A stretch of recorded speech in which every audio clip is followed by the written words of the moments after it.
चलो 1000 साल पहले की दुनिया को देखते हैं, जहाँ कमजोर मारे जाते हैं या गुलाम बनते हैं, जहाँ औरत और बच्चों का जीना मुश्किल है और जहाँ कोई भी कभी भी किसी का भी कत्ल कर सकता है। कहानी की शुरुआत में एक वॉरियर को दिखाया जाता है जो अपने तलवार से दूसरे योद्धाओं को सब्जी की तरह काट रहा होता है। दूर से देखने पर हमें पता चलता है बीच समुद्र में जहाजों पर यहाँ एक बहुत बड़ी जंग चल रही है। साल 987 में इस महान वॉरियर का नाम थॉर्स है, जो पानी के अंदर लटते हुए समुद्र के किनारे आ जाता है। इसके बाद हमें साल 1002 आइसलैंड का सीन दिखाया जाता है। थरफिन नाम का एक लड़का इतनी ठंडी में गाय का दूध निकलता है। फिर लिप नाम का बंदा उसे कहानी सुनाता है।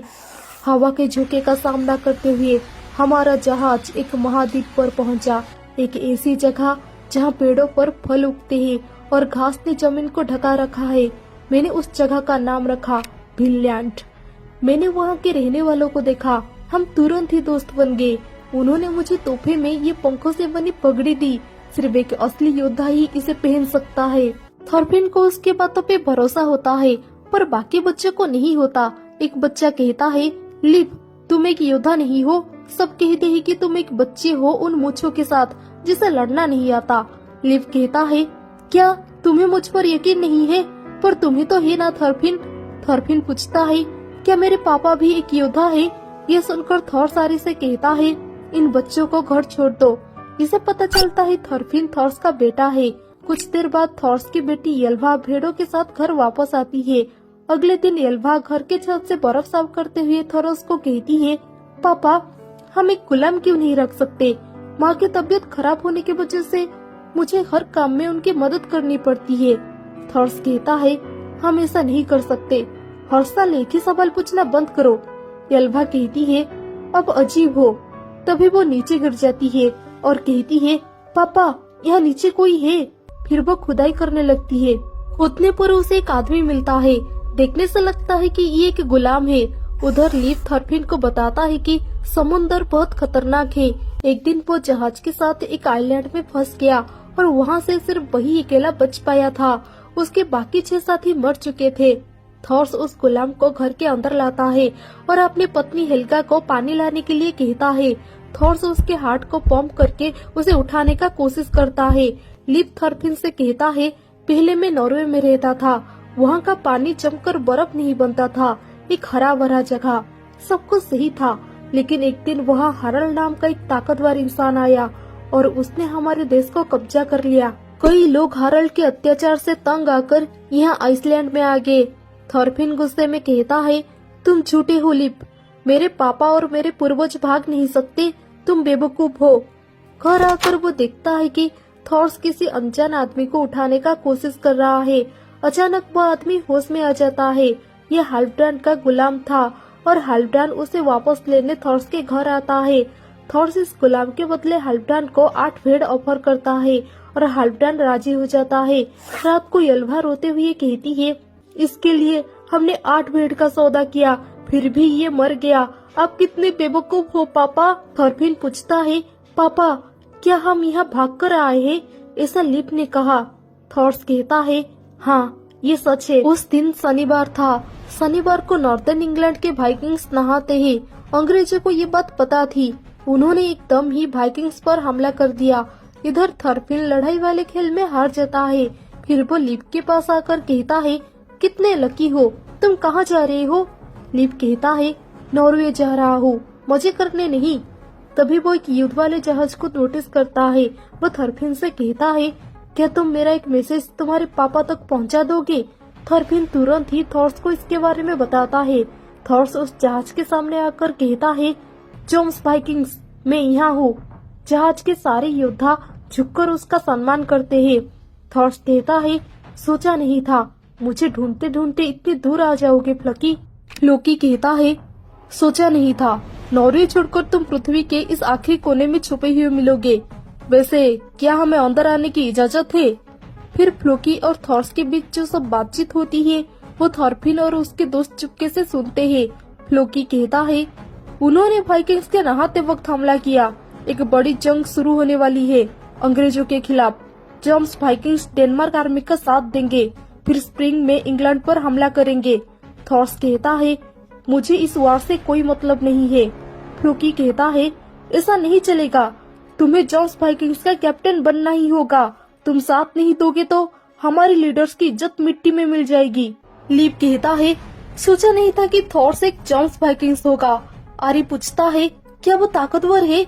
लीप कहता है जॉन्स वाइकिंग्स नॉर्दर्न से की सबसे ताकतवर सेना है और उन्हें उस पर गर्व है। फ्लोकी कहता है सुनो गाँव वालों, मैं जॉन्स वाइकिंग्स का फ्लोकी हूँ। मेरे मास्टर के कहने पर मैं हीरो थॉर्स के पास आया था ताकि वो हमारे आर्मी को ज्वाइन कर ले। अगर तुम्हारे पास हिम्मत है तो थॉर्स के साथ जॉन्सबर्ग आ जाओ। अलविदा थॉर्स। ऐसा कहकर वो अपने जहाज से वापस चला जाता है।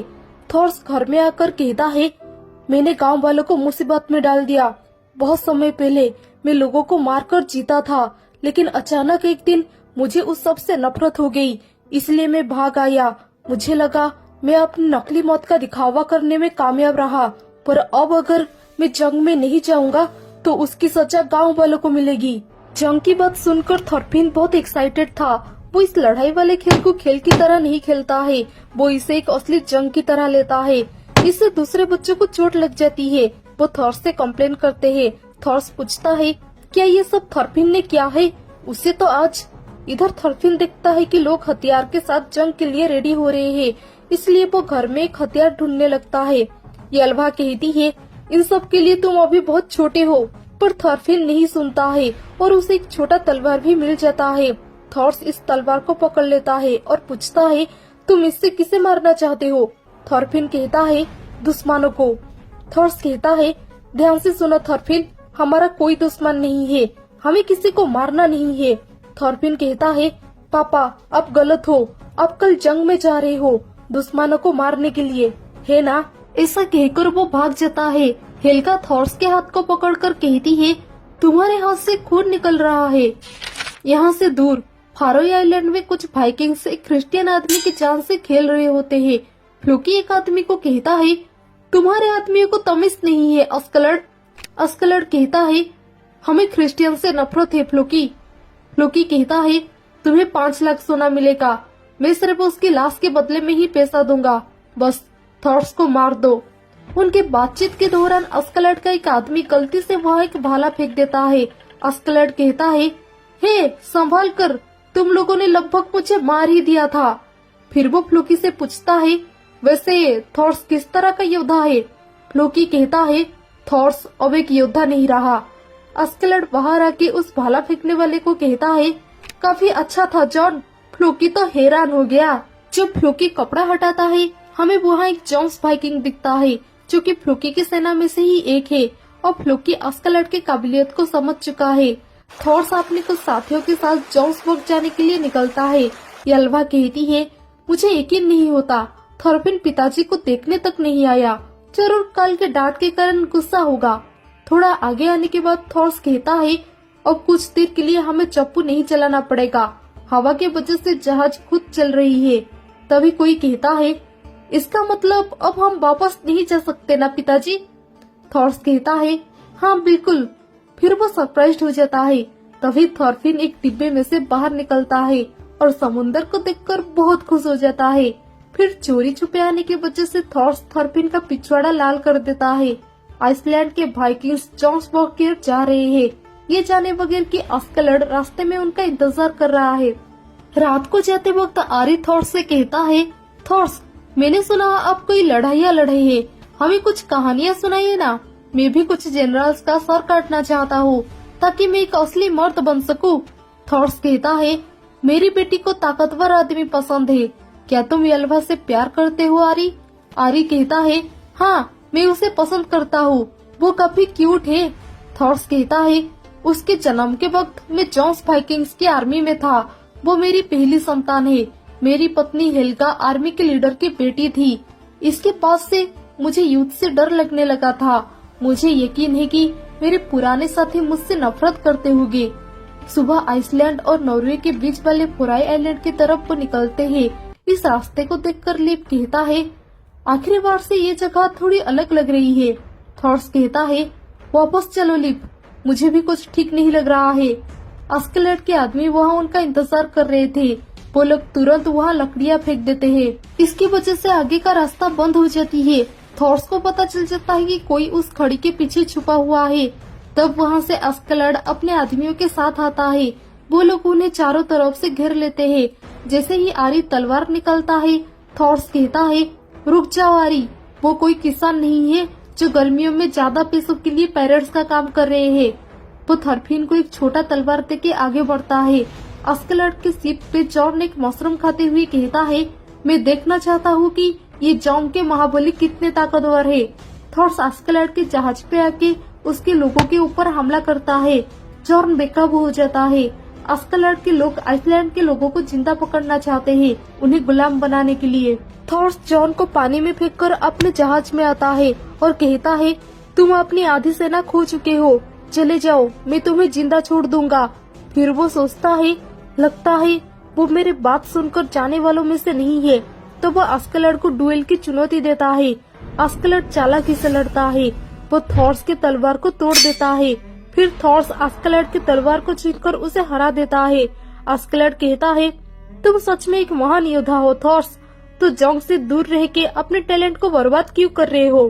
थॉर्स कहता है, मैं एक महान योद्धा नहीं हूँ, मुझे इन तलवारों के ऊपर निर्भर रहना पड़ता है, जबकि एक असली योद्धा को तलवार की जरूरत नहीं होती। तुम अब सरेंडर कर लो, फिर मैं तुम्हें जाने दूंगा। तभी जॉन आके थॉरफिन को पकड़ लेता है। थॉर्स कहता है, कमीने अस्केलेड, तुम्हें क्या चाहिए। अस्केलेड कहता है, मुझे तुम्हारी मौत चाहिए। थॉर्स कहता है, मुझे मंजूर है। अस्केलेड के लोग थॉर्स के ऊपर तीर का वर्षा करते हैं, जिसके बाद थॉर्स का बॉडी खून से लथपथ हो जाती है। फिर भी वो लिप से कहता है, लिप, मुझ पे एक एहसान करना, मेरा सर लेके जॉन्स वाइकिंग्स के लीडर के पास जाना। अगर उसे लगा कि मैं कहीं भाग गया हूँ तो वो गांव वालों से बदला लेगा। लिप ये सुनकर रोने लगता है। जॉन थॉरफिन को छोड़ देता है। फिर थॉरफिन थॉर्स को पकड़कर रोने लगता है। इसके कुछ देर बाद का सीन हमें दिखाया जाता है कि आइसलैंड के लोग थॉर्स के बॉडी के साथ जहाज में चले गए हैं और बाकी 2 जहाज उन्होंने छोड़ दिया है। उनमें से एक जहाज में थॉरफिन था। वो बहुत गुस्से में था कि अस्केलेड ने उसके पापा को मार दिया। वो चिल्लाते हुए कहता है, तुम्हारी हिम्मत कैसे हुई मेरे पापा को मारने की, मैं तुम्हें मार दूंगा। पर अस्केलेड उसकी बातों पे ध्यान नहीं देता है। अगले दिन उनका जहाज एक आइलैंड में लगता है। अस्केलेड के लोग उस आइलैंड पर कब्जा करके उस जगह को तहस नहस कर देते हैं। थॉरफिन ये सब देख रहा था। वो एक तलवार लेके उस घर में जाता है जहाँ अस्केलेड सो रहा था। वो उसे मारने के लिए तलवार उठाता है। फिर वो उसे बिना मारे ही चला जाता है। अस्केलेड को ये बात पता चल जाती है क्योंकि वो जगा हुआ था। अगले दिन थॉरफिन उसे डुएल की चुनौती देता है। अस्केलेड कहता है, तुम्हें कल रात को ही मुझे मार देना चाहिए था। थॉरफिन कहता है, मैं थॉर्स का बेटा हूँ, मैं ऐसा कायरो वाला काम कभी नहीं करूँगा। वो अस्केलेड पर हमला करने के लिए बढ़ता है, पर अस्केलेड साइड हो जाता है। थॉरफिन का तलवार फंस जाता है और वो उसे बाहर नहीं निकल पाता है, जिसके बाद अस्केलेड उसे बहुत मारता है। थॉर्स के साथी आइसलैंड में वापस आकर यल्वा और हेल्गा को थॉर्स के मरने का खबर देते हैं और वो बताते हैं कि थॉरफिन कहीं चला गया है। ये सुनने के बाद यल्वा अपना काम करती है और ये दिखाने का कोशिश करती है कि उसे कुछ भी फर्क नहीं पड़ रहा, पर हेल्गा जान पाती है कि उसकी बेटी अंदर से पूरा टूट चुकी है। इधर थॉरफिन को सरवाइव करने में मुश्किल होती है। आखिर वो है तो छोटा बच्चा ही, फिर भी वो प्रैक्टिस करके शिकार करने का कुछ स्किल्स सीख लेता है और थोड़ा कॉन्फिडेंट होकर अस्केलेड को फिर से चुनौती देता है, लेकिन अस्केलेड उसे फिर से हरा देता है। कुछ दिन बाद अस्केलेड एक आदमी के साथ एक सौदा कर रहा था। थॉरफिन भी ये सुन रहा था, तो भी उनके ऊपर हमला हो जाती है। सभी योद्धाएं लड़ाई करते हैं। इस दौरान थॉरफिन डरा हुआ था। एक हमलावर थॉरफिन के ऊपर हमला कर देता है। वो थॉरफिन को मारने ही वाला होता है कि अस्केलेड उसे मार देता है। वो थॉरफिन को देखकर कहता है, माफ करना, मुझे पता नहीं था कि तुम अभी भी जिंदा हो। युद्ध के मैदान में कमजोर पहले मरते हैं, तुम्हारे जैसे। इसके बाद थॉरफिन उठकर एक हमलावर को अपने तलवार से मार देता है। अब वो समझ चुका था कि जिंदा रहने के लिए उसे लोगों को मारना होगा। अब से हर जंग में थॉरफिन अस्केलेड और उसके पायरेट्स के साथ लोगों को मारता है। जॉन कहता है, अब तुम एक योद्धा लग रहे हो। ये अस्केलेड के लिए काम की चीज थी। वो थॉरफिन से अपना काम करवाता था और बदले में उसे इनाम देने का वादा करता था। ऐसे ही एक दिन थॉरफिन अस्कलड का मिशन पूरा करने के लिए जाता है। सुबह एक अंग्रेज औरत और उसकी बेटी कपड़े धो के आते वक्त थॉरफिन को देखती है, जो घायल होके पड़ा हुआ था। ये है 1008 एडी के इंग्लैंड का पूर्व भाग। थॉरफिन की आंखें खुलती है तो वो खुद को उस औरत के घर पाता है। वो थॉरफिन को खाना ऑफर करते हैं। थॉरफिन ऐसे खाता है जैसे वो जन्म जन्म से भूखा था। वो लड़की पूछती है, क्या तुम भूख से मर रहे थे? तुम्हारे परिवार का क्या हुआ? वो औरत कहती है, ये हमारा भाषा समझ नहीं पा रहा, शायद ये डेंस है। वो लड़की कहती है, पर डेंस तो अंग्रेजों का दुश्मन है। पापा सेना में है क्योंकि डेंस हम पर हमला करते हैं। थॉरफिन के सर में खुजली होने की वजह से वो औरत उसकी कंघी करती है और कहती है, लड़के गधे होते हैं, मेरा बेटा भी गधा था, वो 2 साल पहले बुखार में मर गया। थॉरफिन कहता है, मैं आपका भाषा समझ नहीं पा रहा हूँ क्योंकि मैं एक अंग्रेज नहीं हूँ। वो औरत कुछ समझ नहीं पाती है, पर वो ये जानकर खुश होती है कि ये लड़का बोल सकता है। तभी एक अंग्रेज सैनिक आके कहता है, एक दनिश पायलट बच्चा यहाँ छुपा हुआ है, उसने 2 बड़े सैनिक को मार दिया है, क्या तुमने उसे देखा है? ए औरत, क्या ये तुम्हारा बच्चा है? वो औरत कहती है, हाँ, ये मेरा छोटा लड़का जॉन है। उस सैनिक के जाने के बाद वो लड़की अपने माँ को कहती है, आपने झूठ क्यों कहा? इसने 2 सैनिक को मारा है। अचानक थॉरफिन कहता है, भागो। फिर वो बाहर आके आग जलाकर अस्कलड के पायरेट्स को सिग्नल देता है। वहाँ के लोग तुरंत उस जगह में आ जाते हैं। वो औरत देखती है कि थॉरफिन ऑलरेडी 2 सैनिक को मार चुका है। वो कहता है, मैं अंग्रेजी में कह रहा हूँ, आप सब यहाँ से भाग जाओ, यहाँ पर हमला होने वाला है। वो औरत ये सुनने के बाद भी यहाँ से नहीं जाती है और रोने लगती है। पायरेट्स आकर हमला करते हैं और थॉरफिन थोड़े समय के लिए अपने परिवार को याद करता है। इसके बाद हमें डेनमार्क के राजा स्वेन के पास ठोकी को दिखाया जाता है। स्वेन कहता है, हमें इंग्लैंड से सेना को वापस बुलाकर गर्मियों में हमला करना होगा।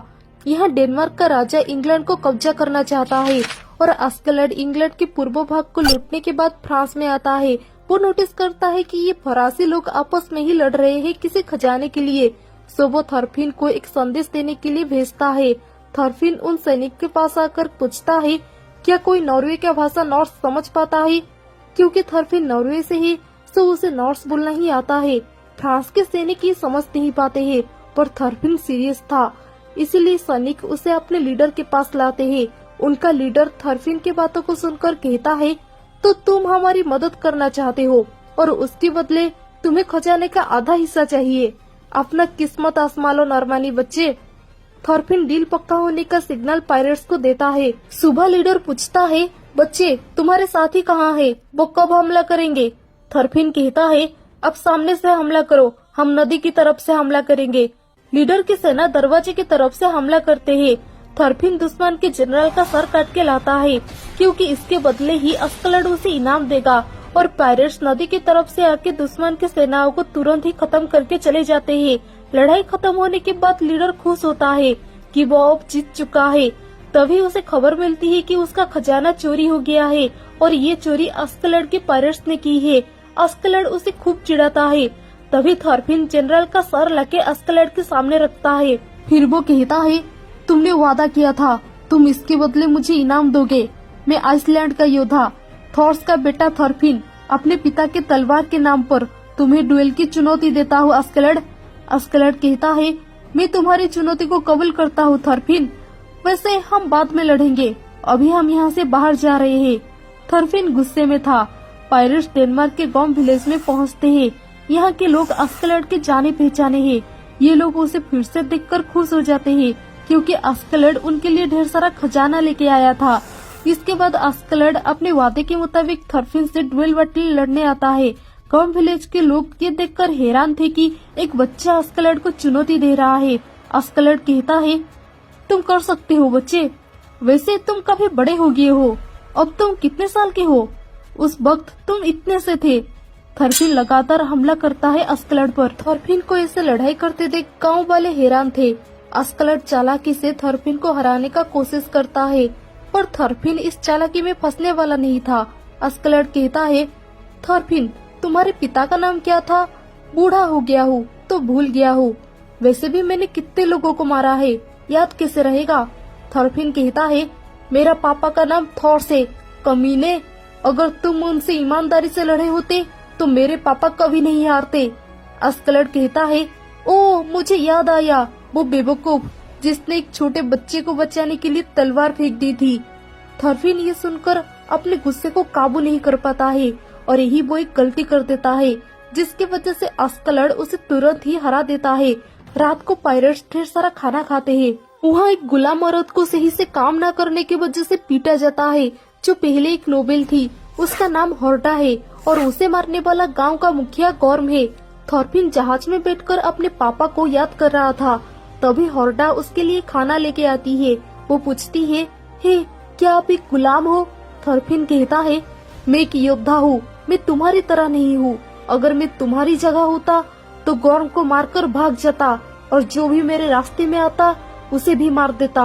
हॉर्डा कहती है, उसे मार दूं, पर मैंने कभी किसी को मारा नहीं है। अगर मैं यहाँ से भाग जाऊँ समुंदर के उस पार बहुत दूर, वहाँ क्या होगा? हाँ, मैं कितने भी दूर भाग जाऊँ, सब जगह ऐसी ही है, युद्ध और गुलामों से भरी। थॉरफिन अपने अतीत की बात को याद करके कहता है, दूर पश्चिम में वहाँ एक जगह है जिसे फिनलैंड कहते हैं। वो गर्म है, एक दूर जगह जहाँ न युद्ध होता है न गुलामों की बिक्री। कोई भी तुम्हें वहाँ ढूंढ नहीं पाएगा। हॉर्डा पूछती है, क्या ऐसी जगह सच में है? इधर डेनमार्क का राजा स्वेन इंग्लैंड पर हमला करने की तैयारी करता है। फ्लोकी भी उसके साथ है। स्वेन अपने बेटे यानी प्रिंस कार्नट को जंग में शामिल नहीं करना चाहता क्योंकि वो उसे युद्ध का काबिल नहीं मानता। प्रिंस का गार्डियन रागनर कहता है, महाराज आपको उन्हें मौका देना चाहिए। स्वेन कहता है, अगर वो योग्य होता तो वो अपने भाई हाराल्ड को नहीं खोता। वैसे भी मुझे कन्नड़ की सुरक्षा की भी चिंता है। हम वाइकिंग से हमें वीरता दिखानी होगी। साल 1013 तनिस वाइकिंग्स किंग स्वेन के साथ लंदन में पहुंचते हैं। अस्कलड भी अपने पायरेट्स के साथ आया था डेनमार्क की तरफ से लड़ाई करने। एक्चुअली वो ये सिर्फ पैसों के लिए कर रहा है, पर उसे पता चलता है कि लंदन को कब्जा करने के लिए उन्हें थर्केल से मुकाबला करना पड़ेगा। अस्कलड को लगा था डेनमार्क ही जीतेगा, इसलिए ही वो इस जंग में शामिल हुआ था।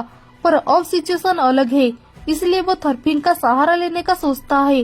वो कहता है, हे थॉरफिन, मेरा एक काम करोगे?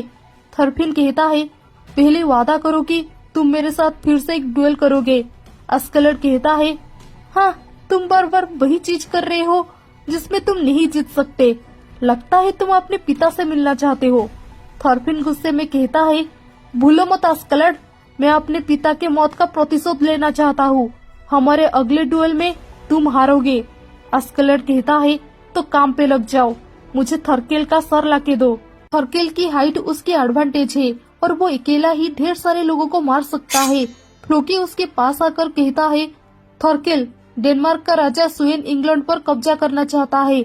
हम तुरंत ही लंदन पर हमला करने वाले हैं। थर्केल कहता है, पर यहाँ के लोग तो बहुत कमजोर हैं, इंग्लैंड के लोगों में दम नहीं है। फ्लोकी कहता है, तो तुम इनके साथ क्यों हो?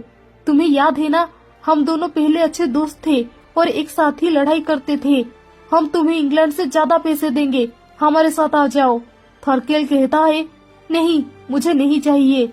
मैं छोटी मोटी लड़ाई से बोर हो चुका था, अब बड़ी लड़ाई होने वाली है, मजा आएगा।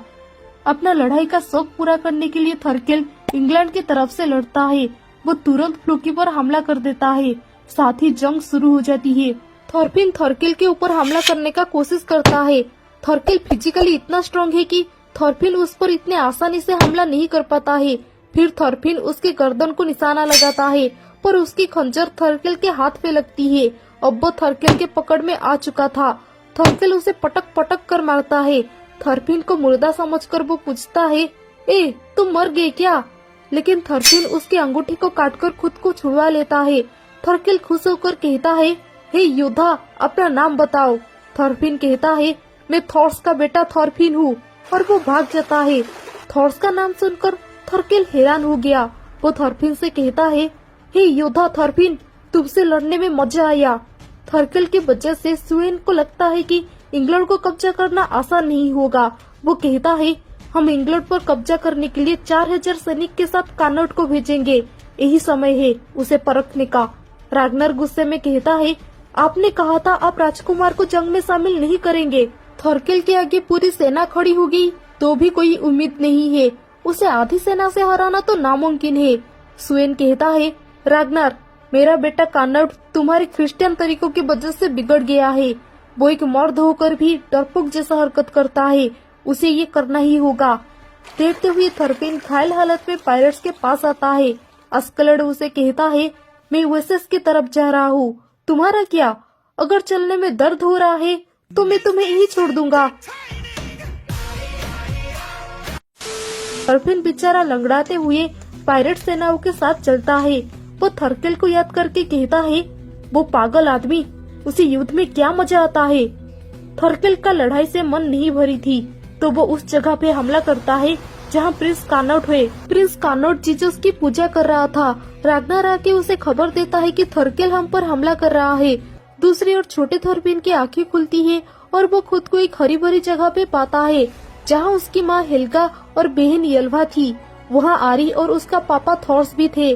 थॉर्स उसे कहता है, थरपिन, मेरे बहादुर बेटे, अपनी माँ और दीदी की रक्षा करना।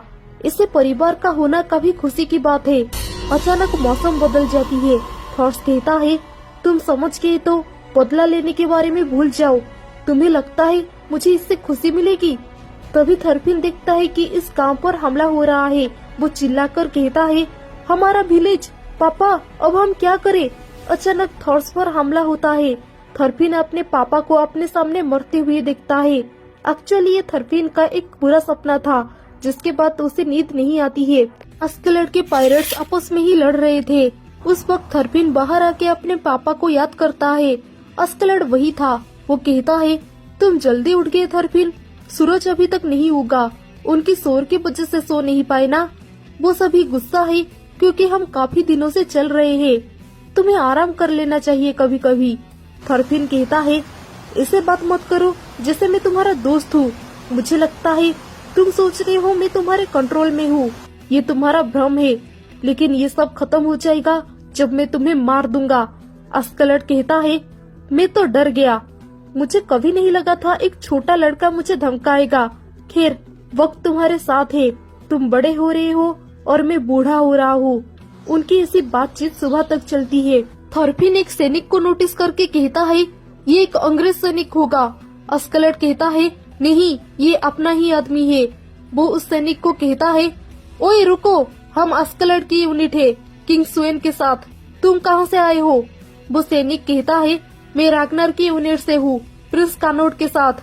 मैं हमारे मेन आर्मी को मैसेज देना चाहता हूँ।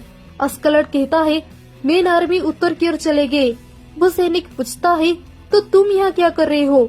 अस्कलड कहता है, हम बस पास के गांव वालों से थोड़ा जेब खर्चा जमा कर रहे हैं। सैनिक कहता है, क्या तुम अपने फायदे के लिए अलग हो गए? दूसरी ओर थरकेल डेनमार्क के 4000 सैनिक को हराकर प्रिंस कार्नट के पास पहुंचता है। वो सैनिक अस्कलड के पायरेट्स को बताता है कि थरकेल और उसके लोग खतरनाक है। वो लोग ज्यादातर 10 आर्मीज को मार चुके हैं। अब बस 400 सैनिक बचे हैं। राजकुमार कार्नट को मदद की जरूरत है। अस्कलड उस सैनिक को मार देता है और कहता है, सुनो जवानों, हम प्रिंस कार्नट को बचाने जा रहे हैं। भूल जाओ कि हमें पैसे मिलेंगे या नहीं। जरा सोचो, हमें डेनमार्क और इंग्लैंड दोनों की तरफ से जो इनाम मिलेगा वो हम किसी और को हथियाने नहीं दे सकते। ये समय तबाही का है। जॉर्न, चलो धूम मचा दे। सारे पायरेट्स उत्साहित हो जाते हैं। इधर थरकेल प्रिंस कार्नट, रागनार और एक क्रिश्चियन प्रीस्ट को बंदी बना चुका था। थरकेल कार्नट से पूछता है, तुम्हें कौन तगड़ा लगता है प्रिंस, जीसस या आस्गार्ड का देवता? रागनार गुस्से में कहता है, तुम्हारी जरूरत कैसे हुई प्रिंस कार्नट से ऐसे बात करने की? ये सुनकर थरकेल कहता है, इसलिए मैं लड़कियों से बात नहीं करता। रास्ते में थरकेल को कुछ महसूस होता है। वो जान पाता है कुछ सैनिक उन पर नजर रख रहे हैं। अचानक से वो सैनिक कहता है, हम रागनार के सैनिक हैं, प्रिंस कार्नट के साथ। हम पूरे 2000 हैं। प्रिंस और रागनार को छोड़ दो। थरकेल प्रिंस के साथ उन दोनों को जाने देता है। वो जानता था ये 2000 सैनिक नहीं है, वो जरूर झूठ बोल रहे हैं। तो वो उन सैनिकों के ऊपर हमला कर देता है। उन सबको जल्दी से निपटाने के बाद वो कहता है, 2000? क्या बात कर रहे हो? ये तो सिर्फ 400 थे। डेनमार्क के बचे कुचे 400 सैनिक के मरने के बाद अस्कलड जंगल में आग लगा देता है और थरपिन को घोड़े के साथ भेजता है प्रिंस कार्नट को लाने के लिए। जॉर्न पूछता है, तुम्हें लगता है थॉरफिन प्रिंस को ले आएगा? अस्कलड कहता है, चाहे तुम कुछ भी कहो, तुम्हें उस पर भरोसा है। वो लड़का जिसे किसी भी चीज से डर ना लगता हो, उसे इस्तेमाल करना आसान है। आग के वजह से चारों ओर धुआं हो जाती है। इस कोहरे के अंदर थर्केल के आदमी प्रिंस कार्नोट को ढूंढ रहे थे और वो लोग कार्नोट को ढूंढ भी लेते हैं। उनके हमला करने से पहले ही थॉरफिन आग के प्रिंस के आगे खड़ा होता है प्रिंस को प्रोटेक्ट करने के लिए। वो कहता है, तुम प्रिंस कार्नोट हो ना, मैं तुम्हें बचाऊंगा। तभी थर्केल आके अपने सेना को कहता है, थॉरफिन को कम मत समझो, वो तुम्हारी भी उंगली काट देगा। वैसे थॉरफिन, मैं तुमसे कुछ पूछना चाहता हूँ। तुमने अपने आप को थॉर्स का बेटा कहा था। तुम्हारे पापा का नाम थॉर्स है, मतलब तुम्हारी माँ का नाम जरूर हेल्गा है। थॉरफिन सरप्राइज्ड होके पूछता है, हाँ, तुम्हें कैसे पता चला? थर्केल कहता है, तुम जॉन्स वाइकिंग्स के महाबली के बेटे हो। इस दुनिया में बस वही इकलौता है जो मुझसे ज्यादा ताकतवर है। वो एक असली योद्धा है। आग बढ़ती ही जा रही थी। थर्केल कहता है, पुराने बातें करने का समय नहीं है थॉरफिन, मैं तुम्हें प्रिंस को लेने देता हूँ। हम दोनों एक ही जगह जा रहे हैं, किंग स्वेन के मेन आर्मी के पास। तब तक जिंदा रहना। थॉरफिन प्रिंस को अस्कलड के पास लाता है।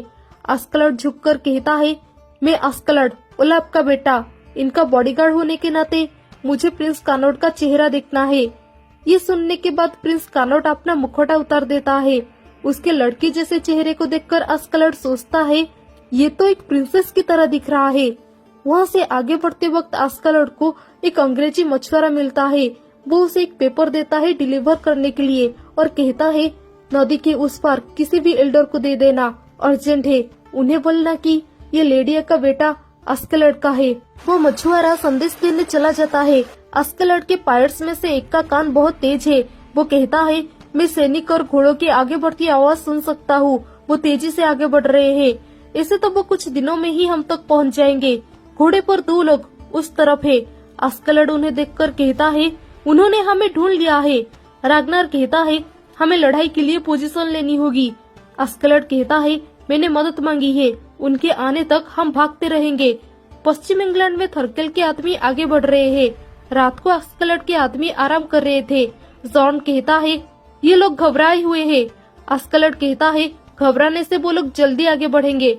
जॉन कहता है, तुम पिछले कुछ दिनों से अजीब बर्ताव कर रहे हो। क्या करने की सोच रहे हो? जब से तुमने प्रिंस का चेहरा देखा है ना?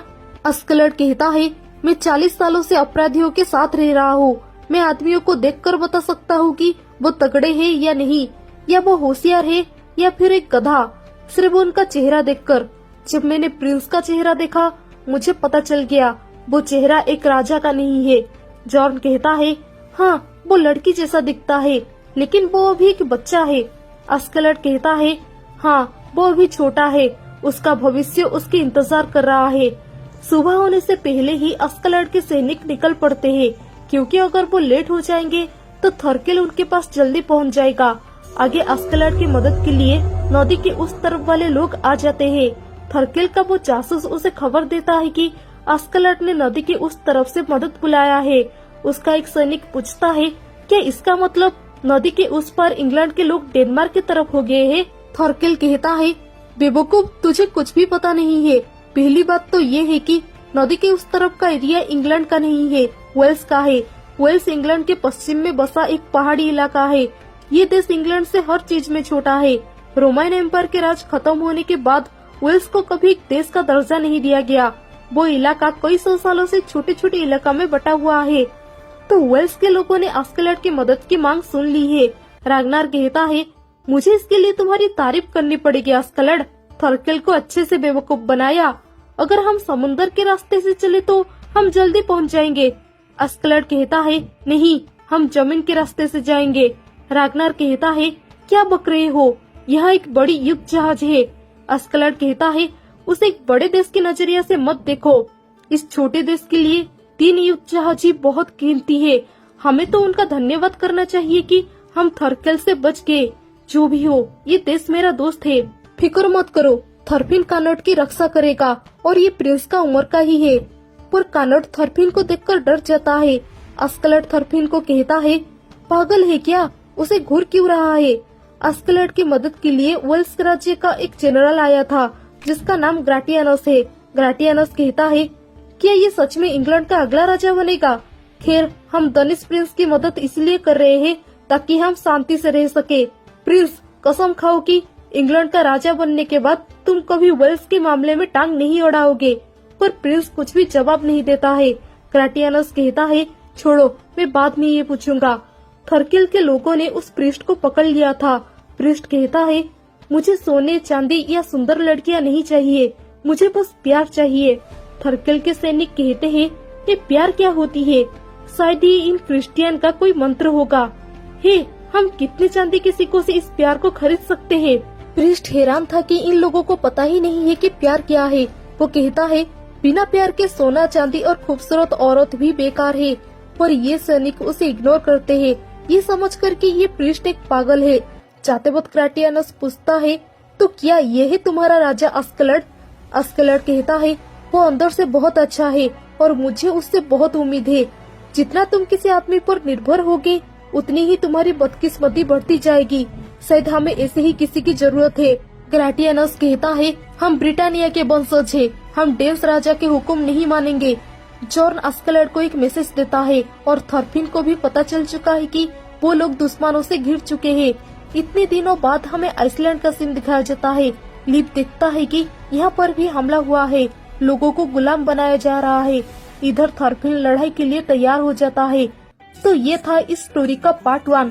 पार्ट 2 के लिए इस वीडियो पे जल्दी से 2K+ लाइक करवा देना।